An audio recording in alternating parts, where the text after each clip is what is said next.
हाँ तो दोस्तों, माँ शारदिक क्लासेस में आप लोग का फिर से स्वागत है। तो दोस्तों, मैंने फिर एक नया वीडियो लेकर आया हूँ जो कि ज्योग्राफी का वीडियो है और प्रीवियस ईयर का ही सिलेक्टेड क्वेश्चन है। तो चलिए शुरू करते हैं। पृथ्वी के द्रव पदार्थों के घनीभूत हो जाने से बनी चट्टानों को क्या कहते हैं? अग्नेय चट्टान कहते हैं, अपसादी चट्टान कहते हैं, रूपांतरित कहते हैं, इनमें से कोई नहीं। तो इसका सही आंसर ऑप्शन नंबर ए होगा जो कि अग्नेय चट्टान होगा। चलिए आगे की ओर बढ़ते हैं। अग्नेय सेल कहलाती है,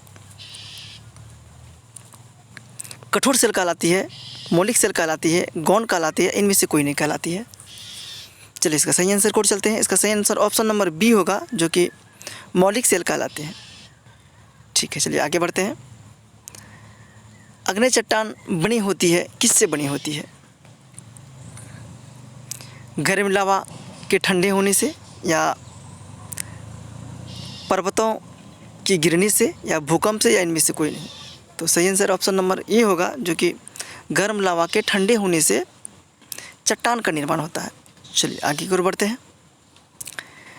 निर्माण की दृष्टि से निम्नलिखित में से कौन सी चट्टान सर्वाधिक प्राचीन है?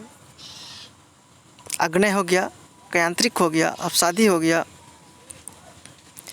अधिवितलीय हो गया। तो चलिए सही आंसर कोड चलते हैं। इसका सही आंसर ऑप्शन नंबर ए होगा जो कि अग्नेय चट्टान सर्वाधिक प्राचीन चट्टान है। चलिए आगे की ओर बढ़ते हैं। ग्रेनाइट की गणना किस प्रकार की चट्टान में की जाती है? तो चलिए सही आंसर कोड चलते हैं। अग्नेय में की जाती है, अपसादी में की जाती है, या कायांतरिक में की जाती है, अधिवितलीय या प्लूटोनिक में की जाती है। तो चलिए सही आंसर की ओर चलते हैं। इसका सही आंसर ऑप्शन नंबर डी होगा जो कि अधिवितलीय या प्लूटोनिक में करते हैं। चलिए आगे की ओर बढ़ते हैं। भूपृष्ठ का कितना प्रतिशत भाग अवसादी शैलों से ढका है? चलिए 75%, 65%, 70% या 90%। तो सही आंसर की ओर चलते हैं। इसका सही आंसर ऑप्शन नंबर ए होगा जो कि 75% से ढका हुआ है। चलिए आगे की ओर बढ़ते हैं। दोस्तों बहुत मस्त क्वेश्चन है दोस्तों, एक बार पढ़िए, इसके बाद एनालिसिस कीजिए कि क्वेश्चन लेवल का है कि नहीं है। तो चलिए शुरू करते हैं। धरातल के सर्वाधिक भाग पर निम्नलिखित में से किस चट्टान का विस्तार पाया जाता है? अग्नेय चट्टान का विस्तार पाया जाता है, अपसादी चट्टान का विस्तार पाया जाता है, कायांतरिक चट्टान का विस्तार पाया जाता है, या इनमें से कोई नहीं। तो चलिए सही आंसर को चलते हैं। इसका सही आंसर ऑप्शन नंबर बी हो गया जो कि अपसादी चट्टान होगा। चलिए आगे की ओर बढ़ते हैं।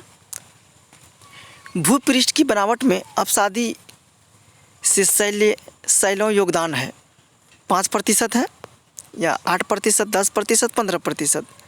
तो इसका सही आंसर ऑप्शन नंबर ए होगा जो कि 5% है। चलिए आगे की ओर बढ़ते हैं।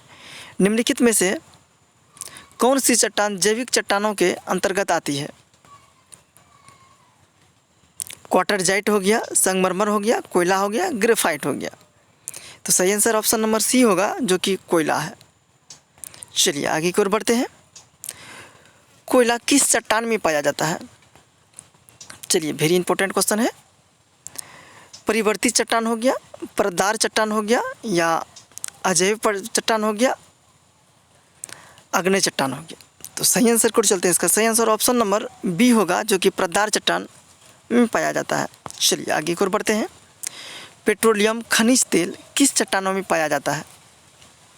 तो चलिए अग्नेय चट्टान हो गया, नवीन संतृष्ट चट्टान हो गया, या प्राचीन संतृष्ट हो गया, या परावर्तित हो गया। तो सही आंसर की ओर चलते हैं। इसका सही आंसर ऑप्शन नंबर सी होगा जो कि प्राचीन संतृप्त चट्टान में तेल खनिज पाया जाता है।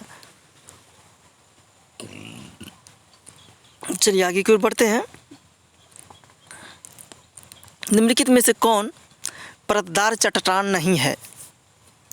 चूना पत्थर हो गया, बालू का पत्थर हो गया, या सेल हो गया, क्वार्टरजाइट हो गया।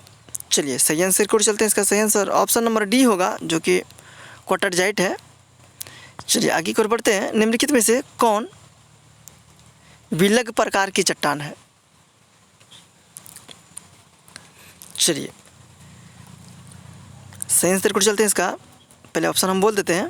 बलवा पत्थर हो गया, चूना पत्थर हो गया, संगमरमर हो गया, कांग्लोमेरेट हो गया। तो सही आंसर को चलते हैं इसका। सही आंसर ऑप्शन नंबर सी होगा, जो कि संगमरमर पत्थर है।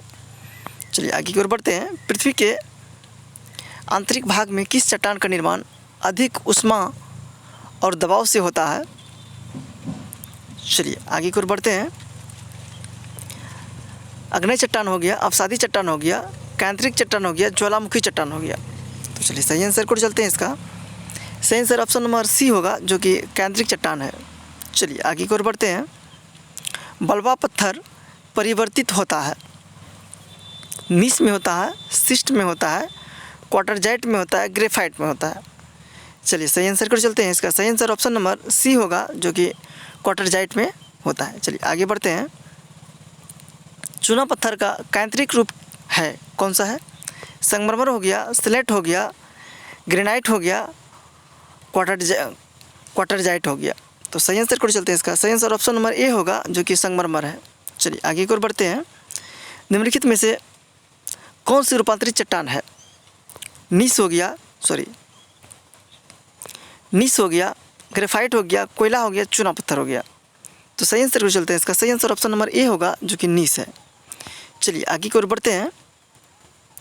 नीस चट्टान निम्नलिखित में से किस कोटि की है?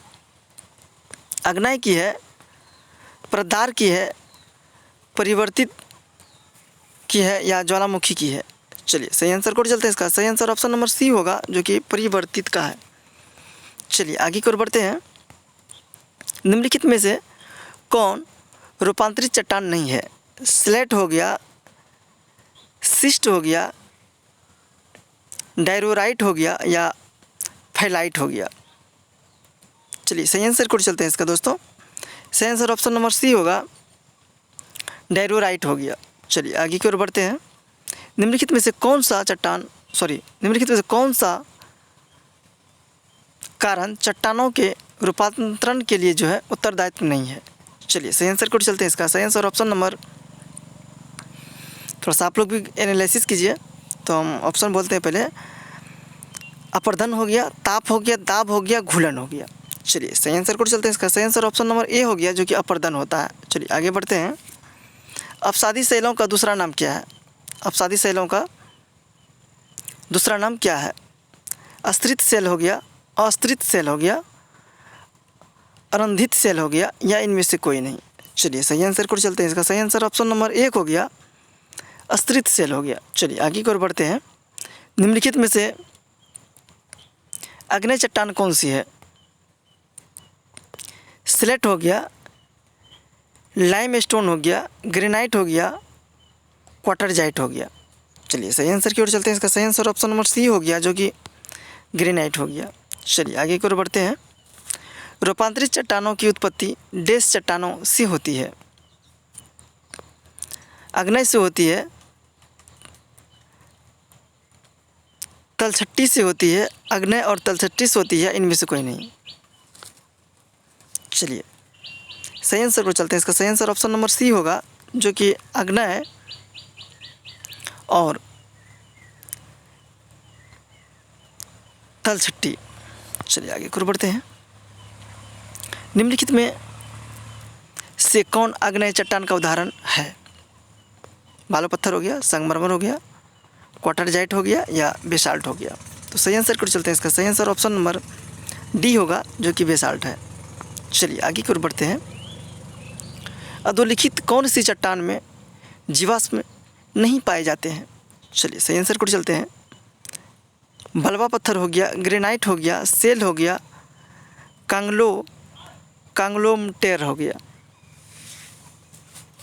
कांग्लोमरेट। चलिए आगे की ओर बढ़ते हैं। इसका ऑप्शन नंबर बी सही है, ग्रेनाइट है।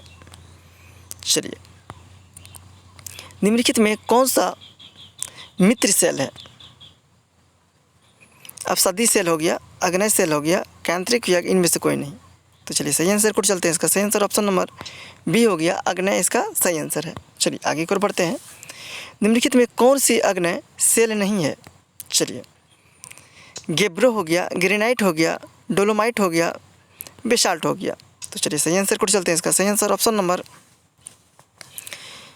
नंबर आपको हो गया सी, जो कि डोलोमाइट हो गया। चलिए आगे की ओर बढ़ते हैं। किस देश में भूकंप से उत्पन्न विनाशकारी समुद्र तरंगों का सुनामी होते हैं? चलिए सही आंसर को चलते हैं। मैक्सिको हो गया, जापान हो गया, ब्रिटेन हो गया, न्यूजीलैंड हो गया। तो सही आंसर ऑप्शन नंबर ए हो गया, जो कि जापान है। चलिए आगे की ओर बढ़ते हैं। सिग्मोग्राफी किसका विज्ञान है, मतलब किसका मापन करते हैं? नदियाँ हो गया, भूकंप हो गया, पर्वत हो गया, ज्वालामुखी हो गया। चलिए सही आंसर को चलते हैं। इसका ऑप्शन नंबर बी होगा, जो कि भूकंप की तीव्रता को मापने के लिए सिग्मोग्राफी का प्रयोग किया जाता है। चलिए आगे की ओर बढ़ते हैं। भूगर्भ जिस स्थान पर भूकंपीय तरंगों की उत्पत्ति होती है उस स्थान को क्या कहते हैं? अधिकेंद्र कहते हैं, भूकंप अधिकेंद्र कहते हैं, भूकंप केंद्र कहते हैं, इग्लोजाइट कहते हैं। तो चलिए सही आंसर को चलते हैं। इसका सही आंसर ऑप्शन नंबर सी होगा, जो कि भूकंप केंद्र कहते हैं। चलिए आगे की ओर बढ़ते हैं। पृथ्वी की आंतरिक संरचना के विश्वसनीय जानकारी प्राप्त करने का सबसे प्रमुख स्रोत कौन सा है? तो चलिए सही आंसर को चलते हैं। भूकंप विज्ञान हो गया, तापमान हो गया, ज्वालामुखी हो गया, दबाव एवं घनत्व हो गया। चलिए सही आंसर को चलते हैं। सही आंसर ऑप्शन नंबर ए होगा, जो कि भूकंप विज्ञान। अंत सागरीय भूकंप द्वारा उत्पन्न समुद्री लहरों को क्या कहा जाता है? सर्क कहा जाता है, सुनामी कहा जाता है, स्केल कहा जाता है, केम कहा जाता है। तो चलिए सही आंसर की ओर चलते हैं। इसका सही आंसर ऑप्शन नंबर बी होगा, जो कि सुनामी कहा जाता है। चलिए आगे बढ़ते हैं। सुनामी का मुख्य कारण निम्नलिखित में से कौन सा है? ज्वालामुखी हो गया, भूकंप हो गया, चक्रवात हो गया, प्रतिचक्रवात हो गया।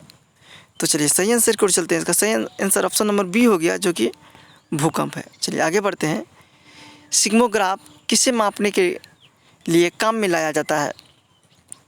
चलिए आगे की ओर बढ़ते हैं। इसका सही आंसर की ओर। तो सागरीय तरंग हो गया, ज्वार भाटे को या भूकंपीय तरंगों को, या इनमें से कोई नहीं। तो इसका सही आंसर ऑप्शन नंबर सी हो गया, जो कि पहले भी देखने को मिला होगा, लेकिन टाइप दूसरा था, भूकंपीय तरंग होगा। चलिए आगे बढ़ते हैं। समभूकंप रेखा का आकार प्राय होता है, नियमित होता है, अनियमित होता है, वृत्ताकार होता है, एक रेखीय होता है। तो चलिए सही आंसर को चलते हैं। इसका सही आंसर ऑप्शन नंबर बी होगा, जो कि अनियमित होगा। चलिए आगे की ओर बढ़ते हैं। भूकंप का कारण क्या है? भूपरिभ्रमण, टेक्टोनिज्म, या भू घूर्णन, या अनाच्छादन। चलिए सही आंसर को चलते हैं। इसका सही आंसर ऑप्शन नंबर बी होगा, जो कि टेक्टोनिज्म हो। चलिए आगे की ओर बढ़ते हैं। अग्निवलय प्रशांत महासागर के उस विशाल क्षेत्र को काटते हैं जहां कुल भूकंप का डेस आता है। 68% आता है, या 40% आता है, या 30% आता है, या 25% आता है। तो चलिए आगे की इसका सही आंसर कोड चलते हैं। इसका सही आंसर ऑप्शन नंबर ए होगा, जो कि 68% के ओर आता है। चलिए आगे बढ़ते हैं। निम्नलिखित में से कौन सी घटना धरातल पर नहीं घटती है? चलिए, ज्वालामुखीय घटना, अपक्षय घटना, अपर्दन घटना, या सुनामी घटना। तो चलिए सही आंसर कोड चलते हैं। इसका सही आंसर ऑप्शन नंबर डी होगा, जो कि सुनामी, जो कि नदी समुद्र में ही आता है और धरातल पर नहीं आता है। चलिए आगे की ओर बढ़ते हैं। निम्नलिखित में से कौन सी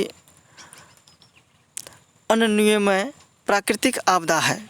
चलिए, भूकंप हो गया, चक्रवात हो गया, वायुमंडल हो गया, प्रभंजन हो गया। चलिए सही आंसर कोड चलते हैं। इसका सही आंसर ऑप्शन नंबर ए हो गया, जो कि भूकंप है। चलिए, इस सीरीज का लास्ट क्वेश्चन है दोस्तों, तो ज़रूर बताइएगा कमेंट करके कैसा लगा।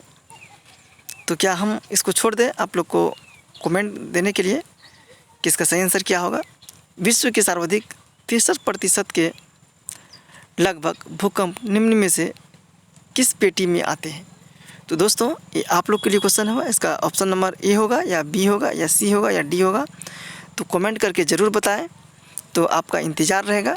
तो दोस्तों कैसा लगा वीडियो मेरा, तो कमेंट करके ज़रूर बताएं। तो दोस्तों चैनल को सब्सक्राइब करना ना भूलें। दोस्तों वीडियो बनाने में बहुत मेहनत लगता है, तो एक चैनल सब्सक्राइब करने से आपको कुछ जाता नहीं है, तो चैनल सब्सक्राइब कर दीजिए। तो थैंक यू। जय हिंद, जय भारत।